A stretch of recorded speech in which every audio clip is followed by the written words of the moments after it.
അഖില Kerala Vishwakarma Mahasabha Palakkad town ശാഖയുടെ 1ാം വാർഷികം വിപുലമായ പരിപാടികളോടെ നടത്തി.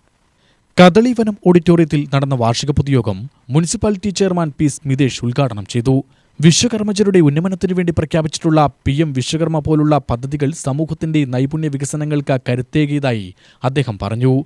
ബിസിനസ് അഡ്മിനിസ്ട്രേഷനിൽ ഹോണററി ഡോക്ടറേറ്റ് നേടിയ സഭയുടെ taluk secretary doctor T Manoj കുമാറിനെ ആദരിച്ചതിനോടൊപ്പം സമുദായത്തിലെ വിദ്യാർത്ഥികൾക്ക് വിദ്യാഭ്യാസ പുരസ്കാരവും നഗരസഭാ ചെയർമാൻ കൈമാറി. യോഗത്തിൽ പ്രസിഡന്റ് M ഗണേഷ് അധ്യക്ഷനായി. വിശ്വകർമ്മ സഭയുടെ ക്ഷേമനിധിയെക്കുറിച്ചുള്ള വിശദവിവരങ്ങൾ മുഖ്യാതിഥിയായ ജില്ലാ സെക്രട്ടറി PC ഗുരുവായൂരപ്പൻ അവതരിപ്പിച്ചു. തൂഫാൻ പോലുള്ള പദ്ധതികൾ വളരെയധികം വിജയം കൈവരിച്ചുകൊണ്ടിരിക്കുകയാണ്.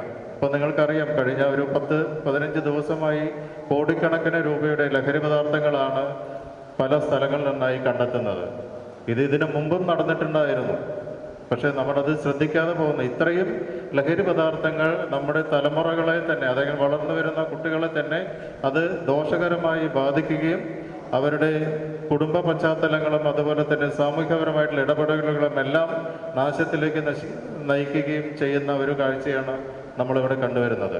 ഇതെല്ലാം ഒഴിവാക്കുന്നതിന് വേണ്ടി നമ്മൾ കുടുംബത്തിൽ നിന്ന് തുടങ്ങണം. അതുപോലെ തന്നെ ലഹരി വിരുദ്ധ പ്രവർത്തനങ്ങളിൽ നമ്മൾ വിദ്യാലയങ്ങളിലായാലും അതുപോലെ തന്നെ ജോലി ചെയ്യുന്ന സ്ഥലങ്ങളിലായാലും നമ്മൾ നല്ല രീതിയിൽ ഇടപെട്ടുകൊണ്ട്.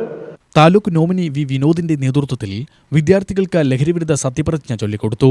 ടൗൺ ശാഖാ സെക്രട്ടറി S ശ്രീജേഷ് സ്വാഗതം പറഞ്ഞ യോഗത്തിൽ താലൂക്ക് പ്രസിഡന്റ് V ശിവൻ, ശാഖാ vice president R Ravikumar, treasurer V Krishnaprasad എന്നിവർ സംസാരിച്ചു.